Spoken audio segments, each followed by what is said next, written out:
gusto estar aquí con cada una de ustedes. Ya veo que tenemos la sala bastante llena y por Facebook Live ya empezamos a transmitir. Nos da muchísima alegría, son las 7 en punto y estamos aquí preparadas para este gran evento que tenemos el día de hoy y sobre todo muy contentas de iniciar un nuevo año. Nuevo año 2021 en el cual nos sentimos muy agradecidas a la divina sabiduría que nos permite pues respirar y estar. ¿Eh? Y Así un es. año en el que le deseamos a cada una de ustedes mucha salud, mucha paz, mucha confianza sobre todo, a pesar de la Gracias. adversidad en la que vivimos este, estos días, estos meses, estos años, este año pasado, ¿no? Entonces, bueno, me gustaría darles la bienvenida a este espacio de Tras las Huellas de Sofía y sobre Gracias. todo iniciar este año con mucha dinamismo, mucha alegría, que es lo que necesitamos en este tiempo. Y para eso, pues tenemos aquí a una invitada maravillosa, una invitada compañera de camino, una invitada que es nuestra maestra que nos ha abierto los ojos, el corazón, el espíritu a una nueva mirada. Y esta amiga, compañera, pero también compañera de banca, podríamos decir que las dos estudiamos el doctorado juntas, en donde nos hemos conocido y nos hemos disfrutado profundamente. Bueno, pues esta amiga es Carmen Margarita Sánchez de León, muy, muy querida compañera, de la cual espero que ustedes también disfruten esta charla que va a ser deliciosa, que se llama Desandando a la búsqueda de rutas subversivas, feminismos descoloniales. Yo creo que tenemos mucho que aprender de ella y bueno, pues sin más le doy la palabra a Marisa. Marisa, para que le des la bienvenida y iniciemos. Gracias, Andrea. Gracias, Margarita. Y a cada una, a cada uno de ustedes que están acompañándonos a través de los distintos medios. De verdad es un gozo y un placer reanudar y empezar este año, pues nada más y nada menos que con esta maravillosa y admirable mujer que es Margarita Sánchez de León. Como dice Andrea, en realidad hay tanto y tanto que se podría decir de ella, pero me voy a limitar a 2 renglones porque así ella lo quiso.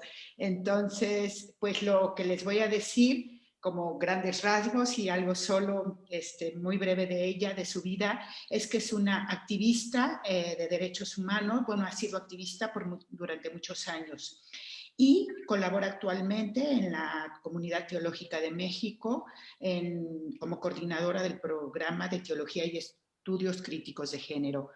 Les digo, pero pues realmente la presentación la vas a hacer tú misma, Margarita. Tú te vas a presentar y tú les vas a decir realmente quién eres a través de ti, de tu charla. Y pues para no restar tiempo a tu presentación, te escuchamos y te dejamos el micrófono libre, Margarita. Bienvenida y qué gusto.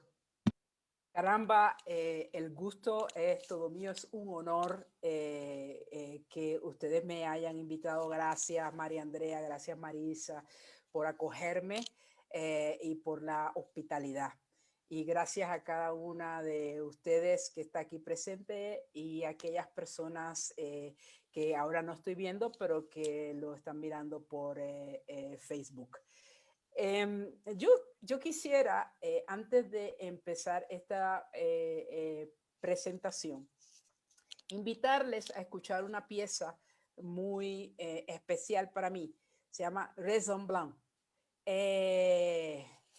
Es un cántico tradicional haitiano que también está reinterpretado por esta maravillosa cantante Marie Clotilde Totó Bizantín.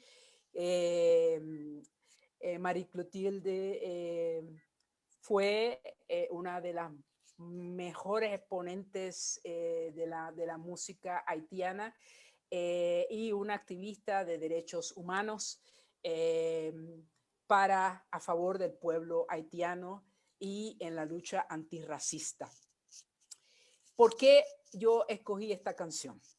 Pues quiero explicarles por varias razones. Primero, porque viene de una intérprete haitiana, de Haití. Haití libra el 18 de noviembre de 1803 la batalla final contra el imperio francés, convirtiéndose entonces un grupo de esclavos en personas libres. Fue un proceso largo, fue un proceso de gran lucha. Los haitianos y las haitianas fueron los primeros en nuestro territorio en resignificar, intentar decolonizar la subjetivación de la persona negra, dándole un nuevo significado más allá del proceso de la esclavitud, desde donde se define la negritud. Y como vamos a hablar del proceso de descolonización o descolonización, por eso me pareció ideal empezar con Totó Bizantín. Además, Haití pagó muy seriamente este atrevimiento de proyecto decolonizador que fue su lucha por su propia liberación. Hasta los otros días, Haití estuvo pagando y subvencionando a Francia la pérdida de su territorio en el Caribe. Y es también uno de nuestros territorios en el hemisferio más olvidados, y pienso que ese olvido pasa por este sistema de colonización, del que vamos a estar hablando. Sin más, dejo a Marie-Clotilde Totó Bizantín, que nos convoca en Raison Blanc. Bois le fond rassemblement pour me connaître sa crive famille moi en yewo. Bois le fond rassemblement pour me connaître sa crive vieux fragnon en yewo. Adieu vieux fragnon, nous tombons, nous déplosailles. Nous t'es chargé, qui m'arrête, qui m'a connaît, mal si la trois fois pour moi, oui, en yewo.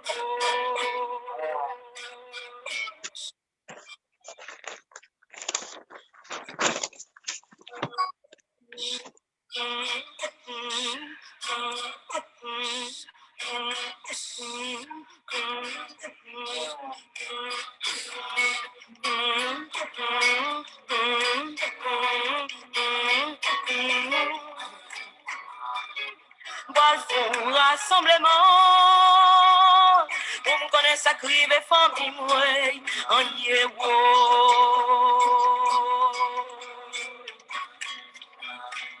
Bois le fond rassemblement, on me connaît sa crive et vieux fragnon, en yewo.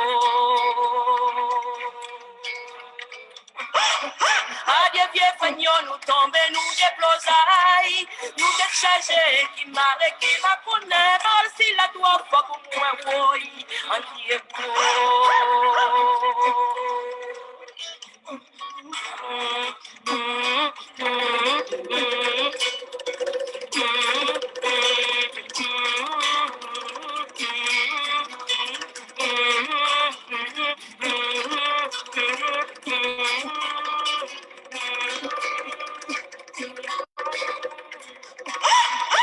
J'ai l'ennui de ça là, moi, ouais, yo.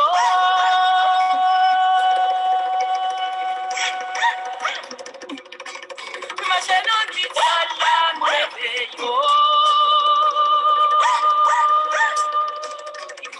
J'ai l'ennui de ça là, j'ai net marron, j'ai mieux dit moi. Patrier, dis maman, patrier, changer tes d'Haïti, salteye. C'est maman liberté, si tombe la levée. Marrer, dis maman, patrier, changer salteye. C'est moment d'y péter s'il tombe la levée.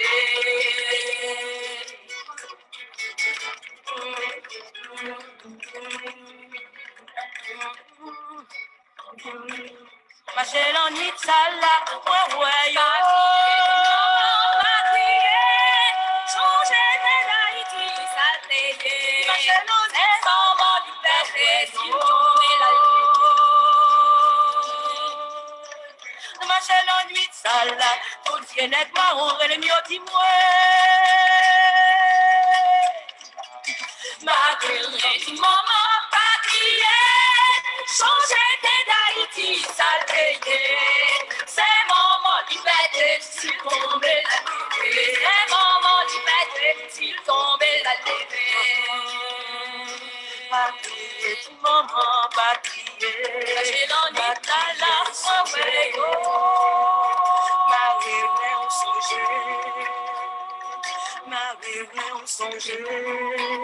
Non, mais j'ai l'ennui de la maman, qu'un baisson, la criée, levé campé, la criée.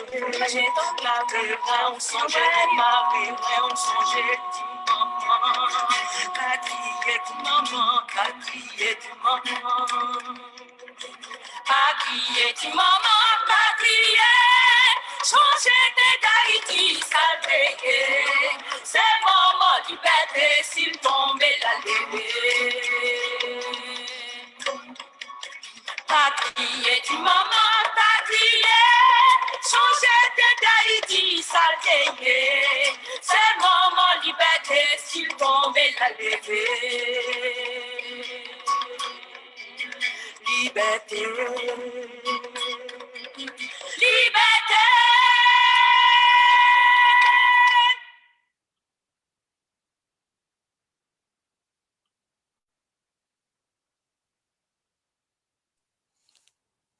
Para los que nos escucharon y entraron un poco tarde, estuvimos escuchando a Marie-Clotilde Totó-Bizantin, que fue una cantante y compositora haitiana identificada con las luchas de los derechos humanos y la lucha antirracial en Haití.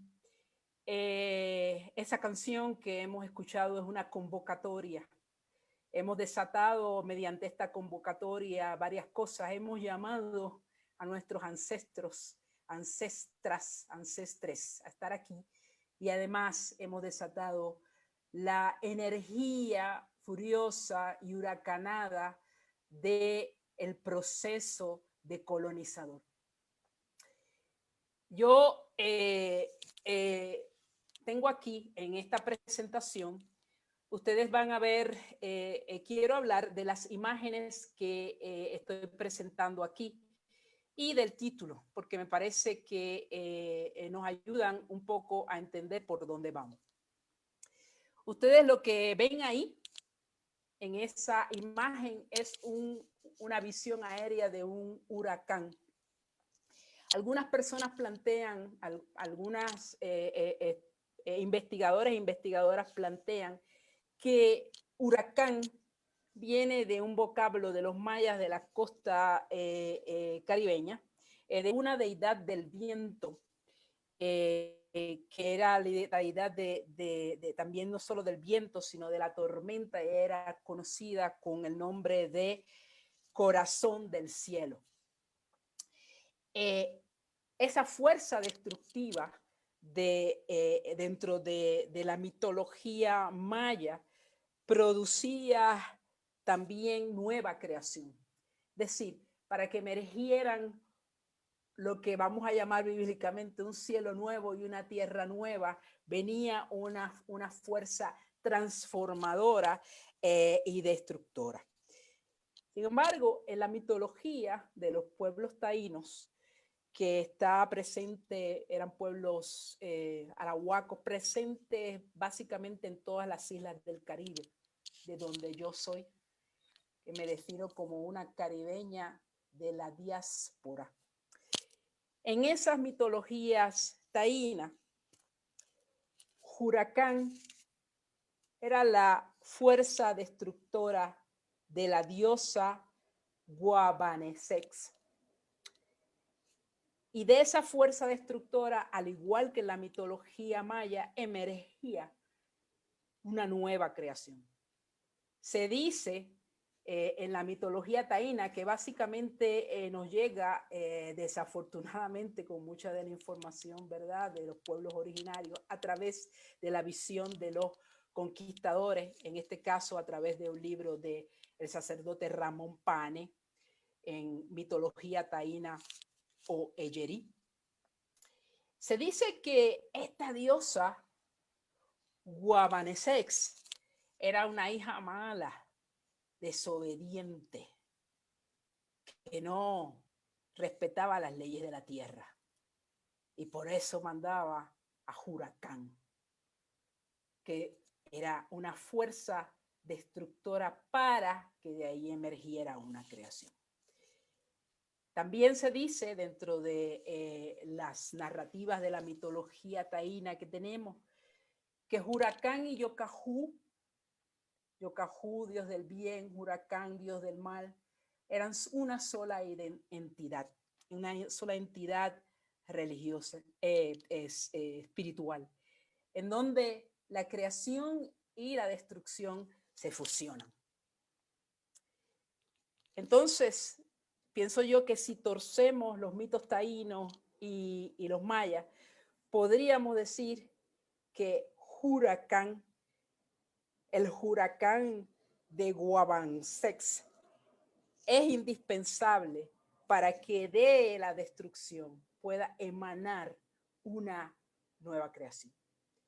Entonces, el proceso de decolonizar es un proceso sí de desandar, de construir, cortar de raíz. Es una fuerza huracanada. En términos de la explicación científica de un huracán, los huracanes se desarrollan básicamente, tiene que haber tres ingredientes principales. Que las aguas oceánicas estén muy cálidas, calientitas. Tiene que haber poca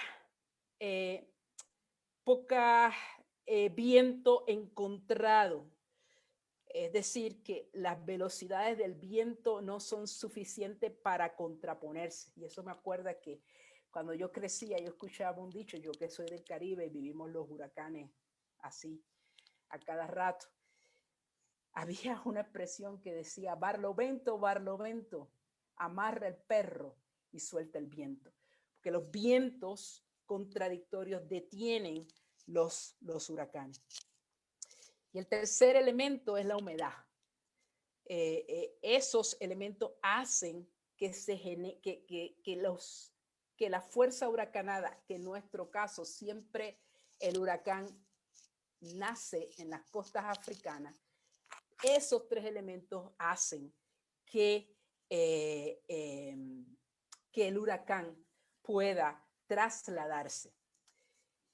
Podríamos decir que los huracanes son en cierta manera sistemas reguladores del clima. Es una fuerza destructiva que busca un balance.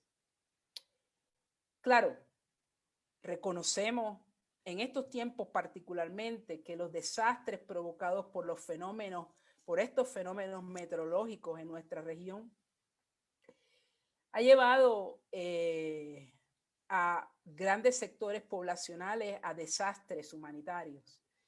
Y eso esos desastres humanitarios, tenemos que explicarlo no solamente por el paso de los huracanes, sino también de cara a sistemas políticos y económicos en poblaciones que realmente a veces para las estructuras valen poco y donde no se tienen estructuras preventivas de auxilio, a pesar del conocimiento que tenemos ya para evitar que se creen estos desastres humanitarios.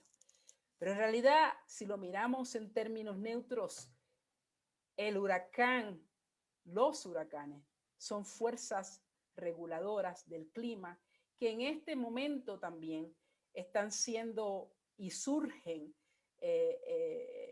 más de corrido por una culpa de lo que yo voy a llamar un sistema extractivo que ha dislocado los balances climáticos.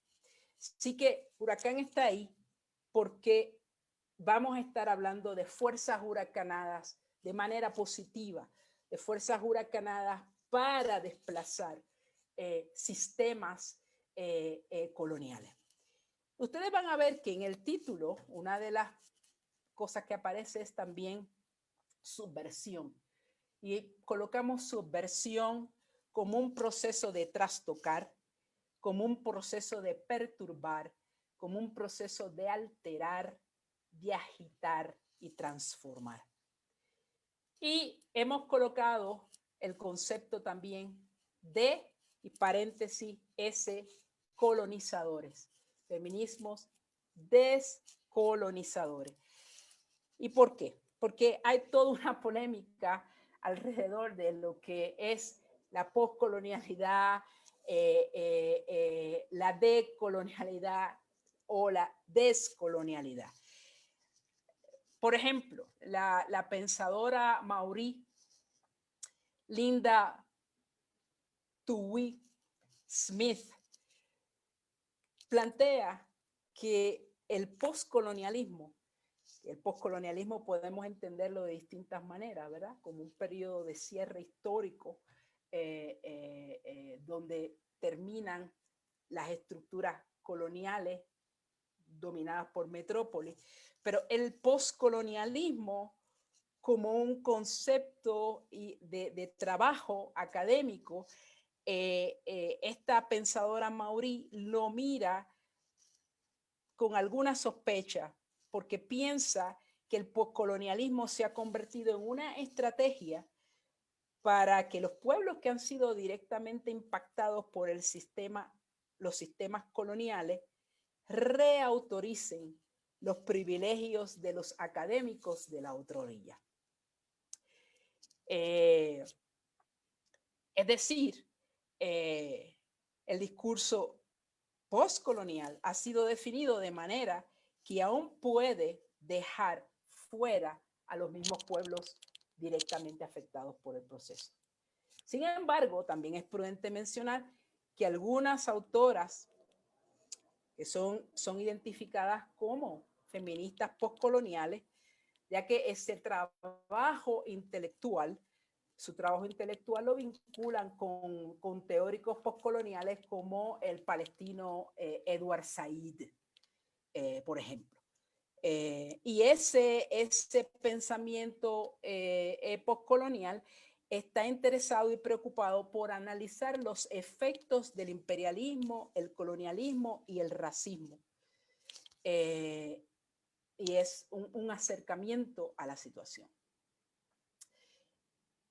Las estudiosas del sur han utilizado ambas formas, descoloniales y decoloniales sin ese. El feminismo decolonial lo que intenta es dar cuenta de la condición concreta de las mujeres no blancas, que realmente el feminismo decolonial emerge como una crítica a los feminismos blancos y es una crítica que hacen a través de la urgencia de imbricar conceptos como clase, raza y género. O sea, es una imbricación, ¿verdad? Una relación de conceptos. Yo quisiera citar a una de estas pensadoras que utiliza la palabra descolonial, que es Yuderquis Espinosa Miñoso, que es una feminista, una feminista antirracista descolonial. Dice, el feminismo descolonial es un heredero directo del feminismo negro de color y tercermundista en los Estados Unidos, en una crítica a la teorización feminista clásica centrada en género y su propuesta también de un tratamiento interseccional de las opresiones de clase, de raza, de género y de sexualidad. Así que es un poco que esos dos conceptos se utilizan por feministas de lo que podríamos llamar el sur global y el sur representado en el norte a través de los feminismos de color o feminismo negro. También ha sido utilizado por algunas militantes y pensadoras feministas de otras geografías, por ejemplo, Ouria Boltya. Ella es una argelina, aunque es una figura controversial, pues ha sido acusada de, entre otras cosas, de homofobia. Ella siente desde su pensamiento decolonial, ella expresa una incomodidad o una inconformidad con la comodidad blanca. Y dice, es urgente acelerar el desarrollo de las fuerzas de resistencia decoloniales en el norte.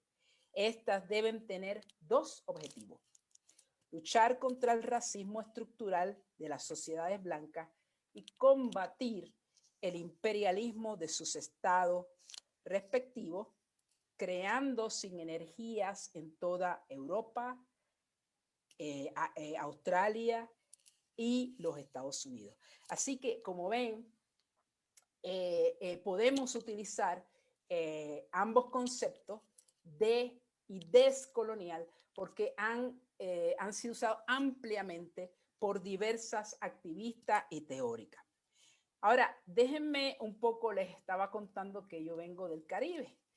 Entonces yo quiero que exploren conmigo un texto del poeta cubano Nicolás Guillén, que habla de ese Caribe. Ese Caribe increíble que fue el paso de la ruta transatlántica de la trata de esclavas y el paso de los huracanes.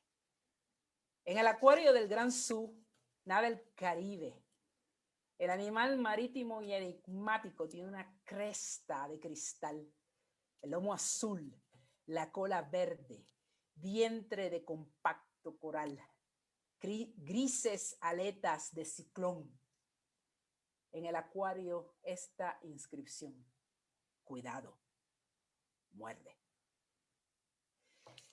Y quizá lo que Nicolás Guillén nos está hablando es de esa resistencia de un Caribe que ha sido, básicamente, ha sufrido todos los experimentos de los procesos de la colonización. Aquí un mapa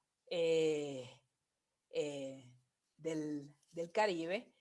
Como ven, es toda una cuenca que incluye partes continentales, tanto de Centroamérica como de Suramérica y México. El intelectual puertorriqueño Aarón Gamaliel Ramos plantea que la historia del colonialismo en el Caribe es un relato lleno de contrastes.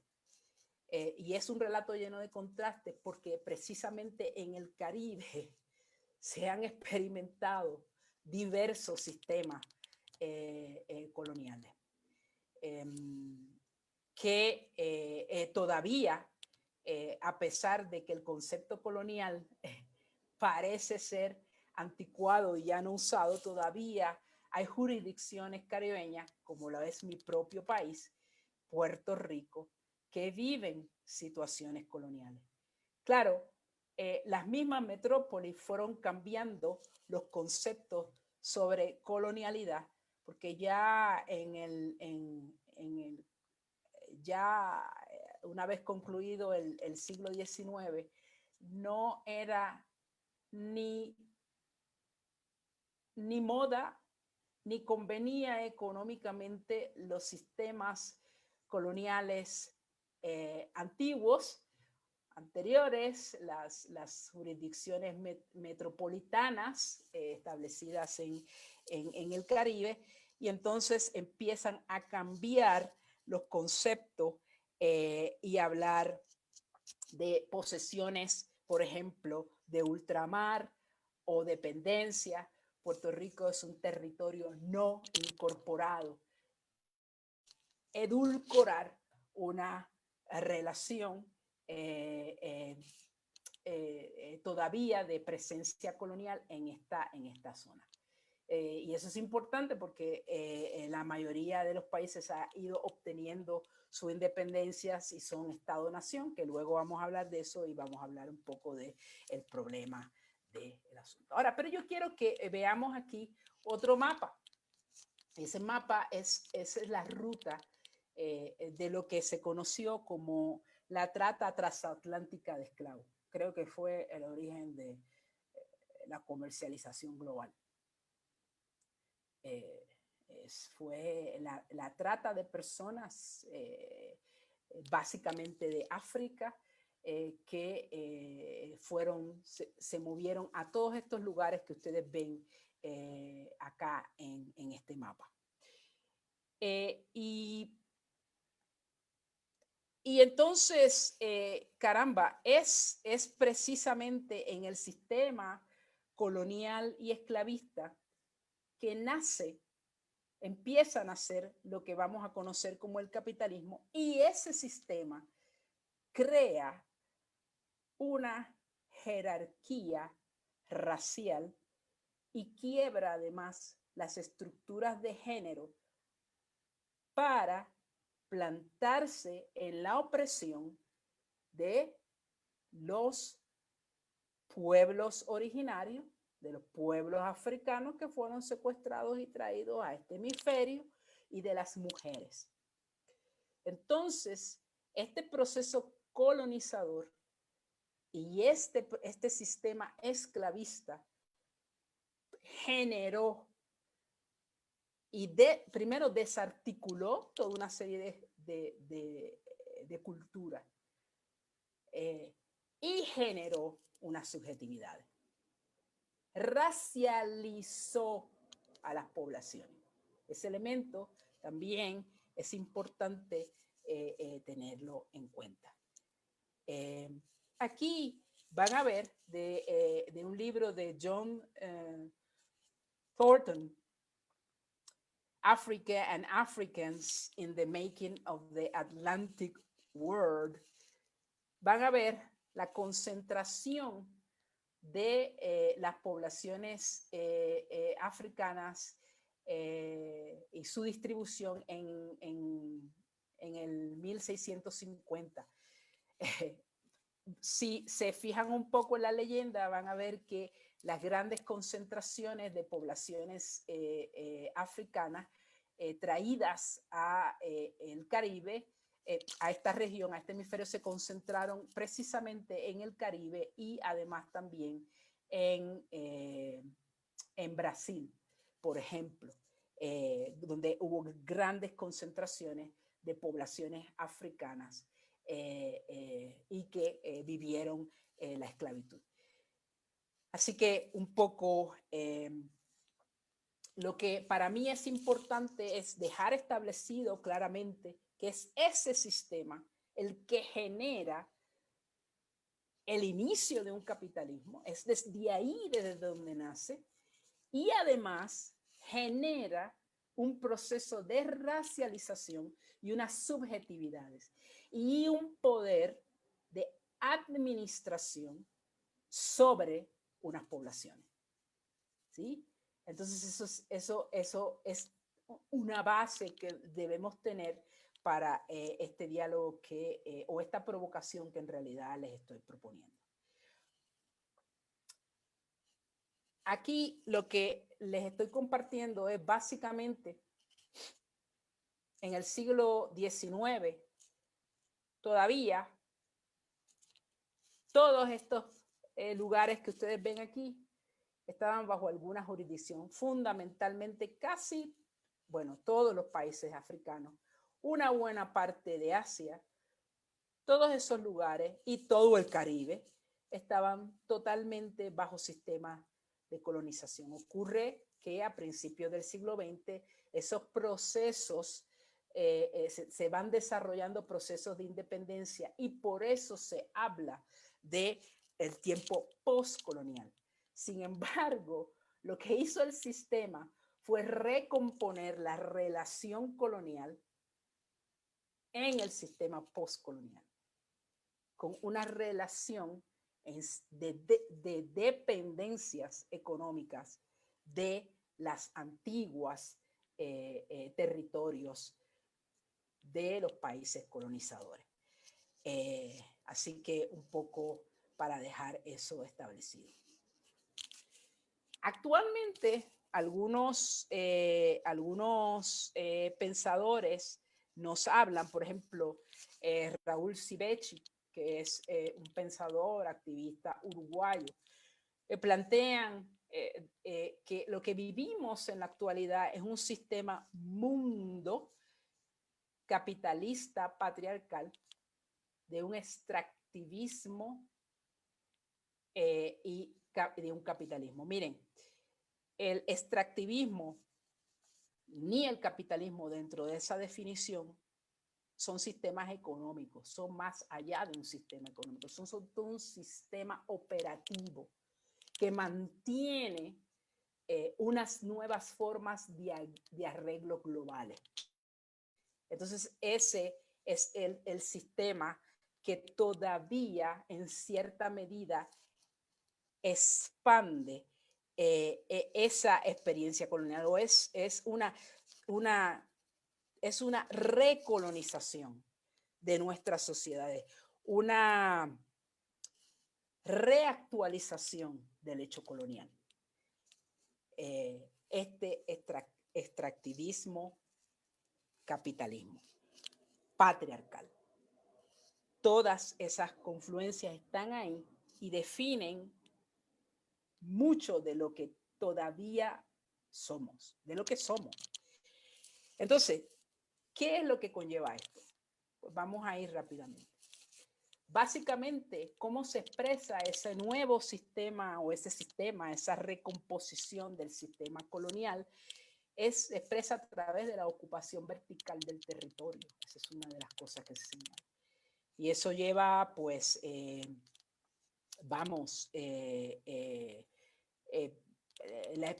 monocultivo, la explotación de hidrocarburos, las minas, esa expansión que es horizontal, pero que es también vertical y que aniquila otros procesos de creación. La otra característica de ese sistema son las relaciones no equitativas o asimétricas entre las grandes empresas transnacionales, los estados y las poblaciones. Aquí puse esta foto. Yo en días recientes, estuve bastante feliz, tengo que confesar, de que eliminaran a Donald Trump, ¿verdad? Lo prohibieran temporariamente de Twitter y de Facebook. Pero también una se tiene que preguntar, caramba, ¿cómo una gran corporación hace para silenciar? Independientemente de que coincidamos o no, obviamente en mi caso no coincido con lo que publicaba el expresidente de los Estados Unidos.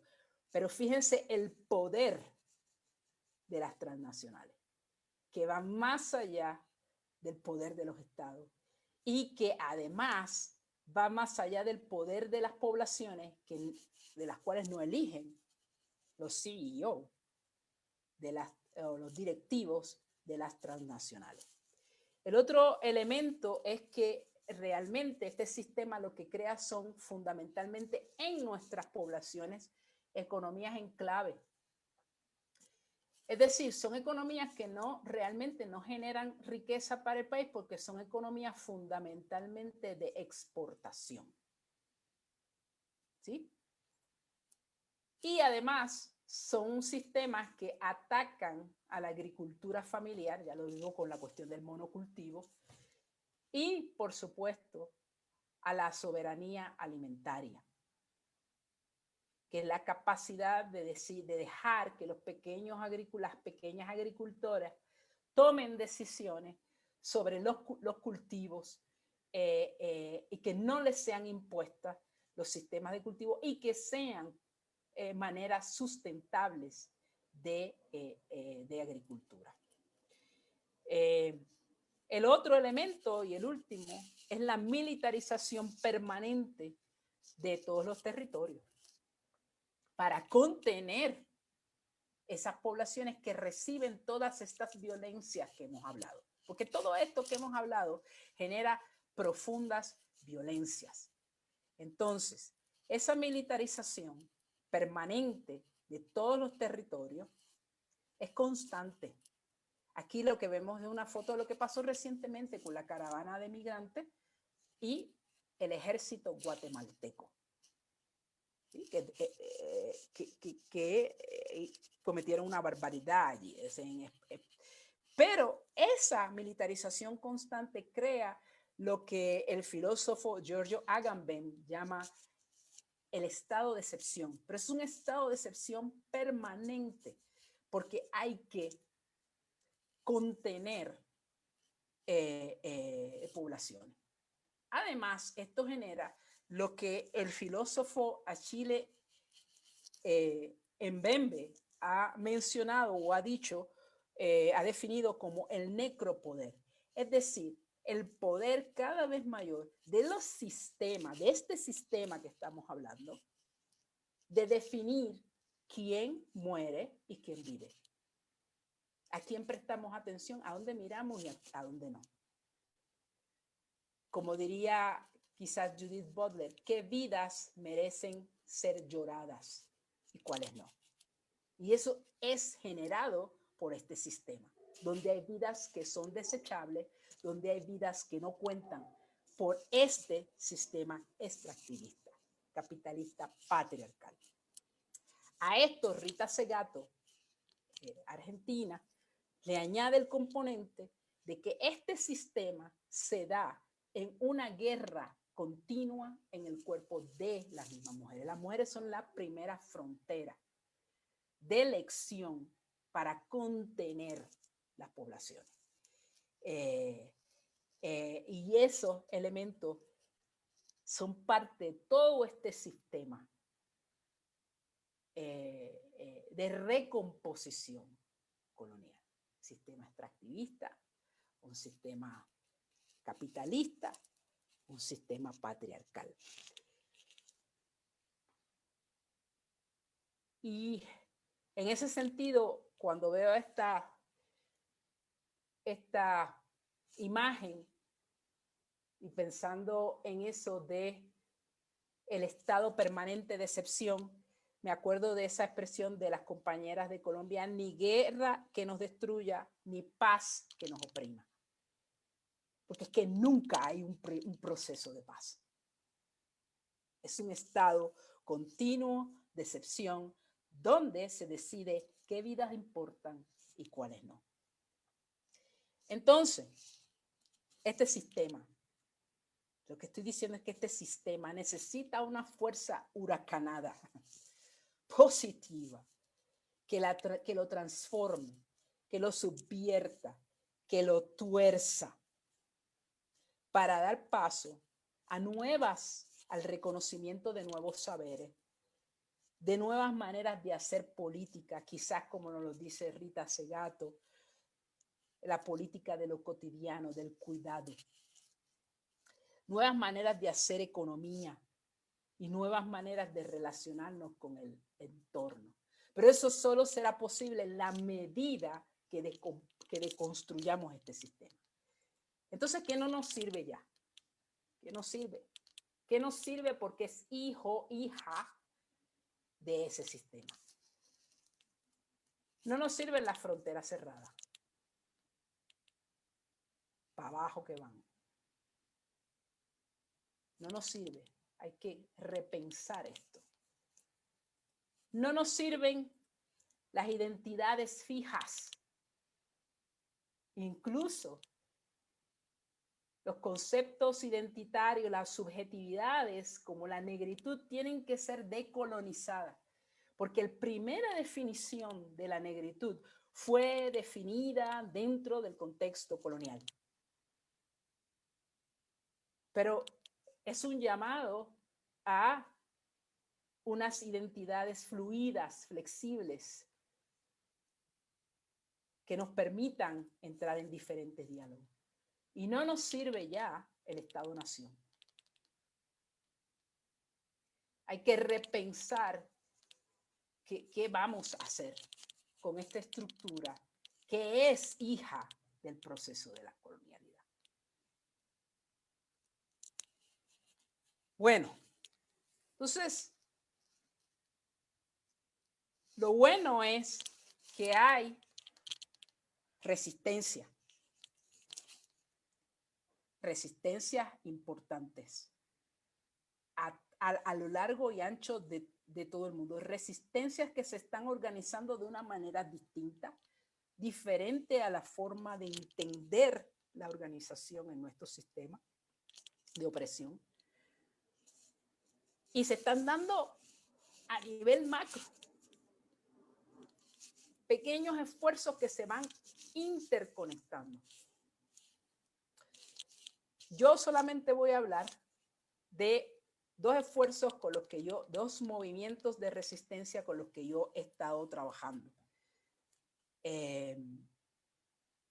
Y esos movimientos son Black Lives Matter, específicamente el pensamiento de sus cofundadoras, Alice Opal y Patrice, y del colectivo ILE de Puerto Rico.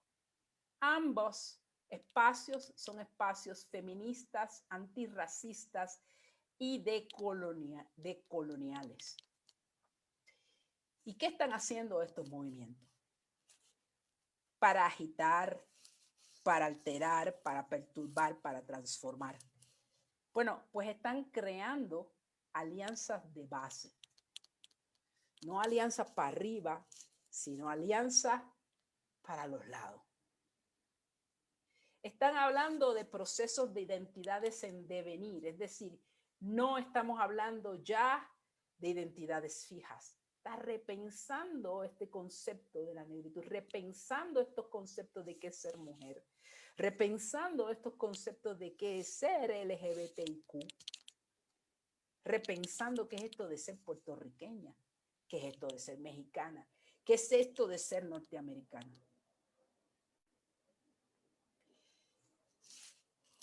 El otro asunto que están haciendo desde acá es el rescate y reinterpretación de saberes desde memorias subversivas. No es cualquier memoria, es como subvertimos esa memoria. Para dar un ejemplo, nosotros hemos aprendido, por lo menos aquellas personas de descendencia africana, que fundamentalmente nuestros ancestros fueron esclavos. Esclavos no resistentes, esclavos que vino alguien y los liberó. Pues no, la memoria subversiva nos habla de resistencia desde el inicio.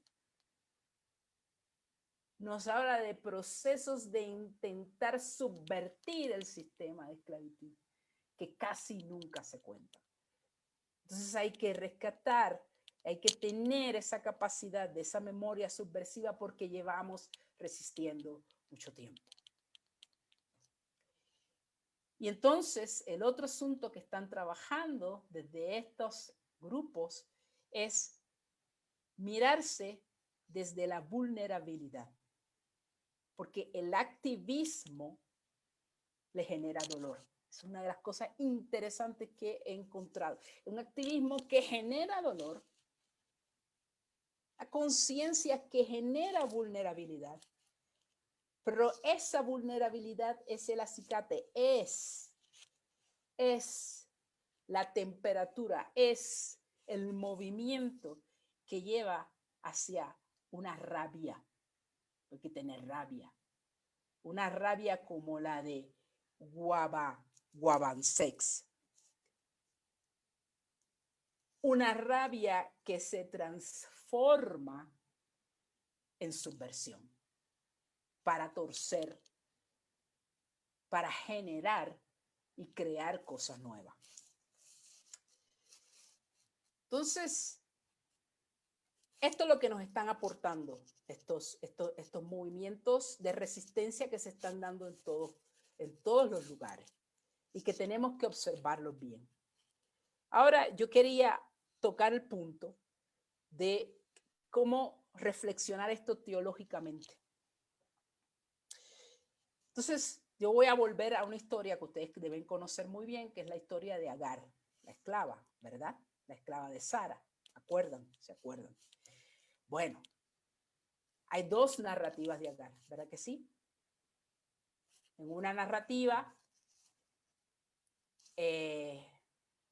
Agar es despachada por Sara por la rivalidad que representa el hijo de Agar, dado por violación, por un proceso no consentido, pues Sara no podía procrear hasta ese momento. En un proceso no consentido, utilizan el útero, como es la historia del proceso de esclavitud, usan el útero de Agar para producir un heredero, Abraham. Pero esto produce un celo, ¿verdad? Para Sara cuando ella queda embarazada y la maltrata. Pero además, en la segunda narrativa, cuando le nace a Sara Isaac, ella dice, pero espérate un momentito, va a competir por la herencia, porque es el primogénito realmente de mi hijo. Así que hay que despacharla. Y Dios, la divinidad en el texto coincide. Pues yo me voy a quedar con la narrativa en donde Agar, ante el maltrato de Sara, sale, decide irse, decide huir y resignificarse, convertirse en dueña de sí, con un poder para incluso nombrar a la divinidad, aquella que ve,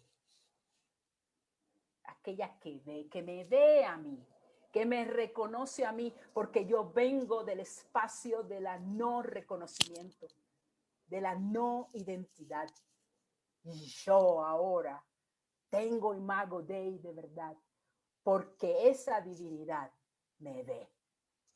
Y Agar reclama el espacio del desierto como una frontera, como un espacio sin fronteras, abierto, de nadie, fluido. Ese pensamiento, esa Agar, ese significado de Agar, es el que nos presenta Dolores Williams, la teóloga afroamericana que decoloniza la narrativa. para significar para los pueblos y las comunidades que aún sufrimos la recomposición de procesos decoloniales. Nosotros decimos, sí, sí, tenemos una memoria de resistencia. Sí, hay un imago de él. Sí, podemos nombrar a la divinidad.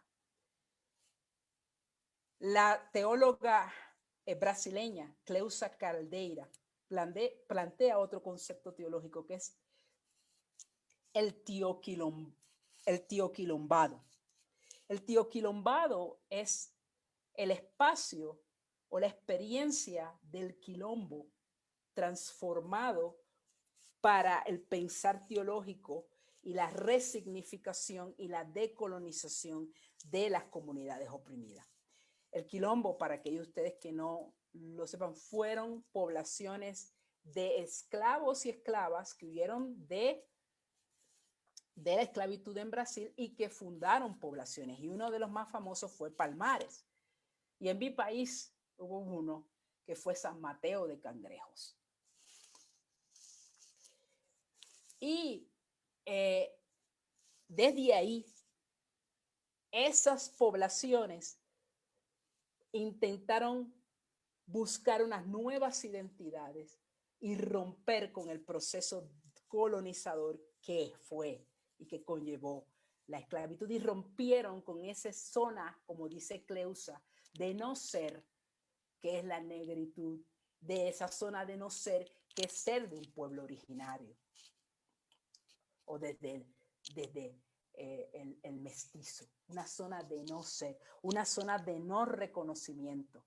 Y eso Cleusa lo plantea repensando a Frantz Fanon, porque ese invisibilidad y no reconocimiento, ese no ser, es un espacio de las heridas coloniales que aún subsisten. Entonces, Cleusa nos habla de la necesidad de ese teoquilombar,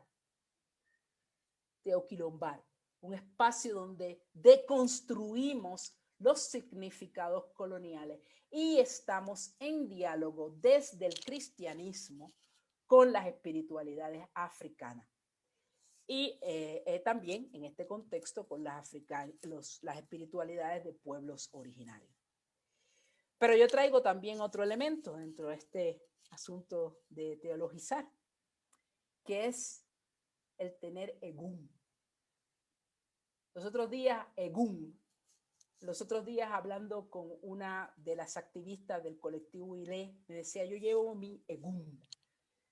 Egún viene de una palabra yoruba que la raíz es egungun. Egungun lo que quiere decir es, lo que significa son los ancestros. Llevamos esos ancestros que nos ayudan a recordar, a hacer conexiones. Pero el egungun no solamente se trata de mis ancestros, sino de todos los que vinieron antes de mí, la humanidad toda. Es decir, el concepto Ubuntu, yo soy porque tú eres, porque otros son. Entonces, es un elemento de interconectividad amplísimo, porque reclamamos como ancestros no solamente los de nuestras líneas, sino en Egungun planteamos una conexión humana, trascendiendo las identidades coloniales, en un acto solidario, masivo, en donde superamos la invención de el negro o la negra en la estructura colonial.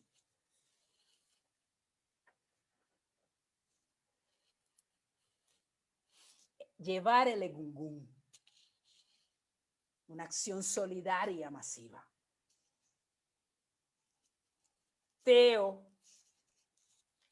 Teoquilombar, buscar otros espacios para repensarnos en diálogo con la diversidad de espiritualidades que nos generan y en una memoria subversiva.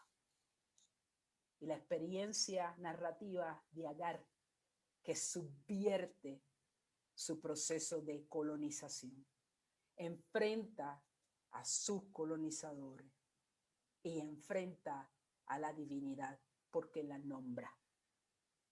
Y entonces deja de ser un no lugar. Y yo quiero cerrar esta provocación con un poema. Empezamos con una canción, vamos a cerrar con un poema. Y el poema es de Nadia Nyung-U Sabi, que es una poeta bilingüe, nacida en español y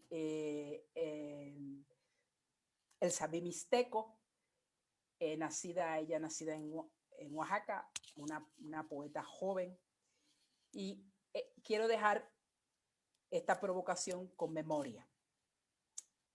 Mienten los que dicen que en mis ojos han leído la muerte. No hablan verdad.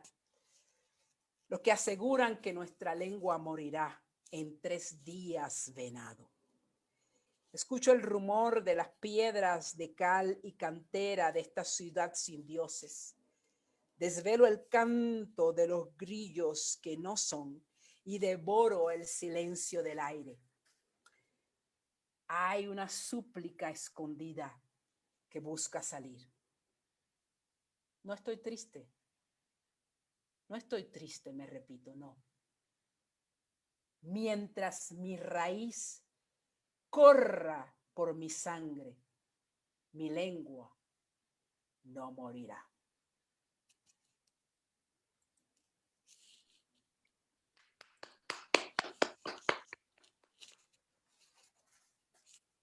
Muchas gracias y abrimos a aquellas preguntas que tengan a bien hacer.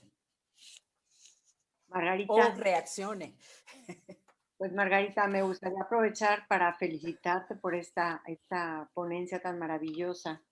Me uno a las voces de la gente por Facebook Live que ha estado felicitándote y diciendo que qué ponencia tan increíble. Me encanta la idea, Margarita, y el reto que nos dejas, porque aquí tengo mucha tarea escrita, mucha tarea para pensar y repensar.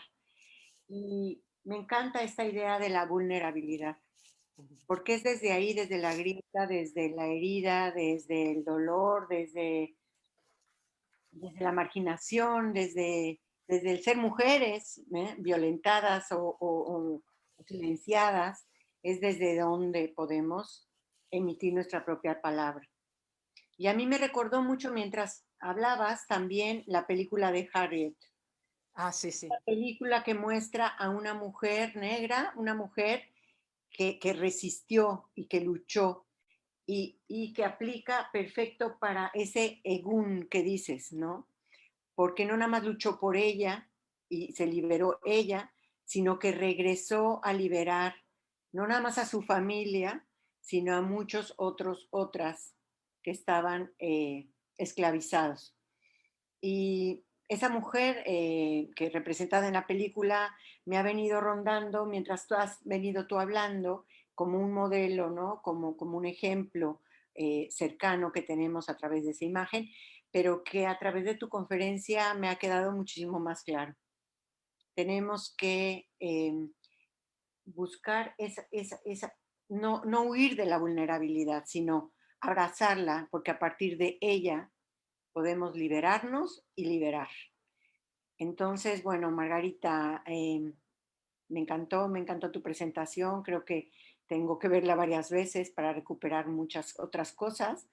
Pero bueno, no sé, Marisa, si tienes algo allí o alguien de aquí del Zoom quisiera participar.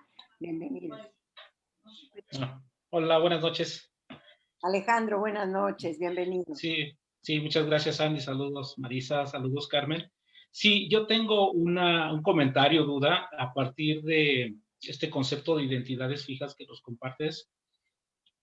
Actualmente, bueno, se ha observado que el feminismo radical tiene precisamente esta tendencia de identidad fija, lo cual ha provocado una especie de fronterización con otros movimientos feministas más incluyentes. Se entiende que el feminismo radical pues, es de raigambre europeo, se ve que tiene también tintes coloniales. ¿Cómo puede incidir este feminismo descolonial ante esta crisis de identidades que hay en los feminismos actuales, principalmente en este feminismo radical, como lo he mencionado, ya que esta radicalidad pues, ha transitado también en cuestiones de exclusión, ha creado ciertos antagonismos, igual con algún otro tipo de movimiento social, donde el feminismo radical, bueno, pues se apropia propiamente, por decirlo de esta manera, de estos movimientos feministas que se han tendido a lo largo de la historia. Esa sería mi cuestión. Muchas gracias, Alejandro. Sí, es un problema, ¿verdad? Es una situación que tiene los feminismos que, como bien has dicho, son realmente un movimiento extremadamente diverso. Y las teologías decoloniales que emergen básicamente precisamente de los feminismos de color y de los feminismos negros y del sur, hacen en sus inicios una crítica, ¿verdad?, a los feminismos de origen europeo. Dicho eso, yo creo que eso es un debate en proceso de desarrollo.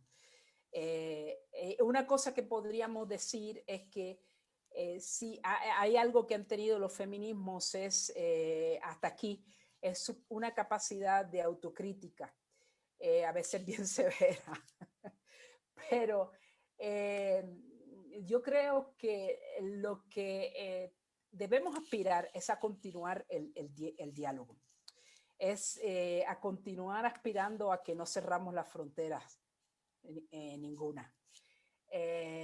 Va a ser es un proceso difícil, tú bien lo has planteado, pero tenemos que apostar por ello.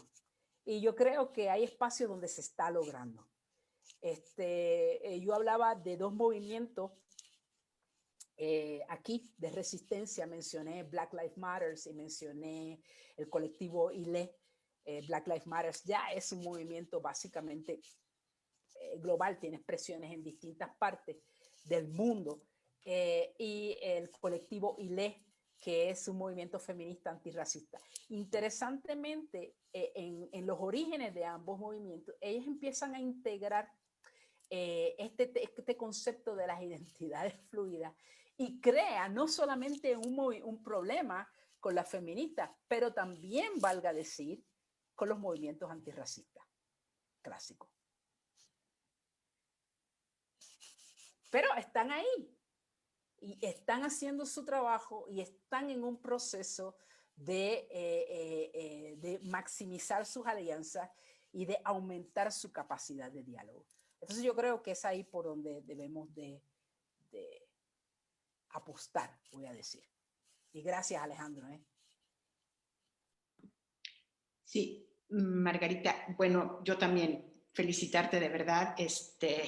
Me has dejado pensando y como Andrea, hay que escucharte varias veces para exprimir tus palabras, tu pasión, el recorrido que nos hiciste. Yo también me iba a ir un poquitín por la cuestión de las identidades fluidas. Y bueno, toda esta cuestión de esta necropolítica colonial, hay mucho que decir y como dice Andrea, hay pues mucha felicitación, mucho agradecimiento y mucho saludo aquí en el Facebook Live de distintos lugares de México y de distintas ciudades y países de Latinoamérica. Pero sí, y bueno, también quiero decirte que las compañeras de Tepali, muchas están presentes también a través de Facebook, escuchándote y están encantadas, Margarita. Hay una pregunta primera de Flor Rus que dice, ¿consideras que el ideal de progreso de los estados liberales han contribuido a perpetuar la discriminación?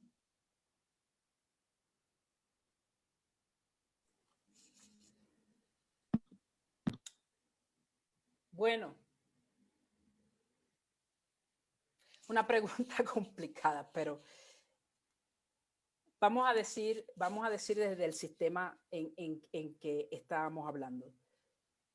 Partimos de que los estados liberales en realidad son parte de esta estructura que estábamos hablando.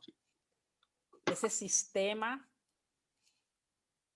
extractivista, de ese sistema capitalista y de ese sistema patriarcal. Entonces el Estado liberal no se escapa de eso.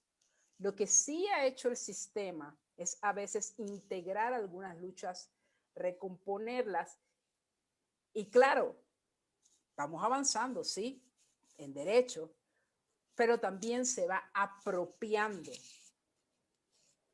de procesos de lucha en ese camino. Entonces, yo diría que es necesario volver a mirar este sistema y ver cómo lo desmontamos. Es complicado, pero pienso que está pasando ya por todos estos movimientos de resistencia que estuve planteando. Y ahora, por ejemplo, hay un movimiento global bien significativo de agricultores, de pequeños agricultores, que van con sus procesos desmontando todo esto de esta agricultura industrial, para dar un ejemplo. Y estos movimientos van creando unas alianzas que yo estoy entendiendo, están haciendo, y tenemos que observarlos, van haciendo fisuras al mismo sistema. Claro, estos procesos no van a cambiar así súbitamente. Fíjense que todavía estamos reflexionando sobre lo que ha sido el impacto de la racialización en nosotros. Todavía eso es real. Y eso emerge de un sistema esclavista, pero estamos deconstruyendo. Así que yo pienso que sí, que son partícipes de una manera u otra y que tenemos que empezar a desmontar poco a poco esos sistemas.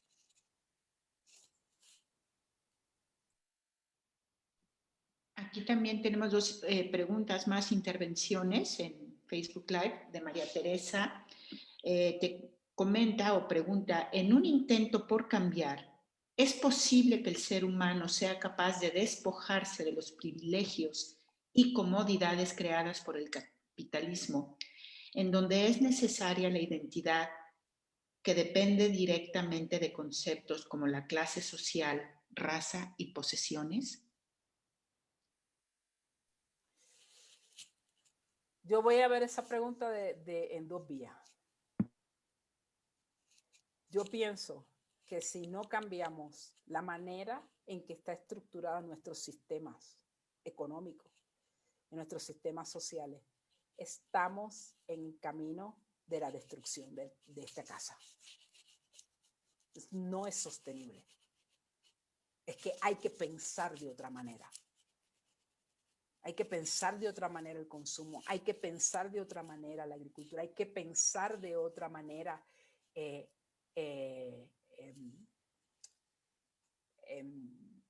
la manera en que generamos energías, la manera en que consumimos, hay que repensarlo.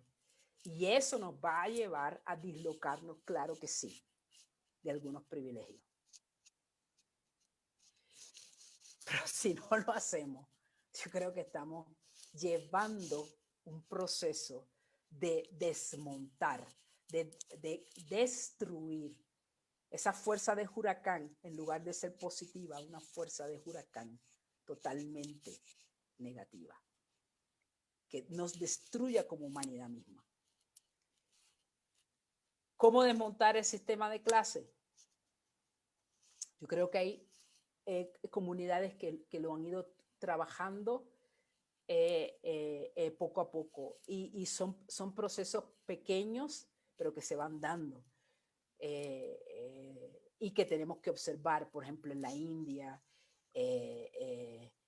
cómo se va desmontando y se van creando espacios liberadores frente a los sistemas de casta. Pero sí, es un llamado este proceso a revisar nuestros privilegios que son parte de este sistema y ver cómo vamos construyendo de otras maneras. Cómo entendemos el concepto. Si tú no eres, yo no puedo ser.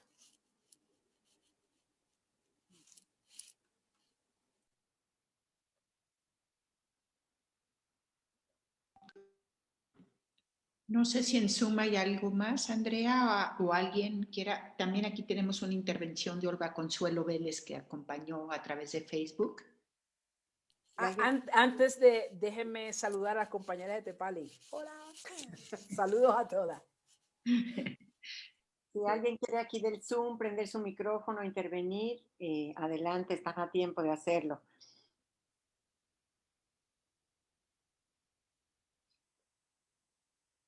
Muy calladitas, Margarita.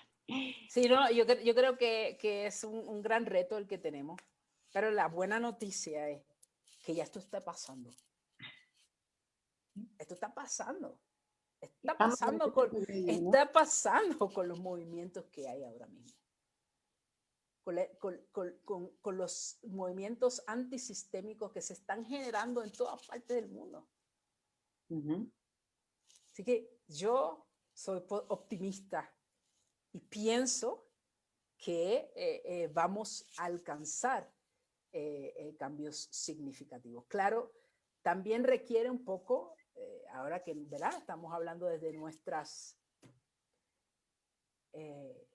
espiritualidades cristianas, que ahora que me vi ahí y vi la cruz atrás, me acordé de la importancia de desmontar esa religión sacrificial que tanto nos menciona nuestro querido teólogo Carlos Mendoza.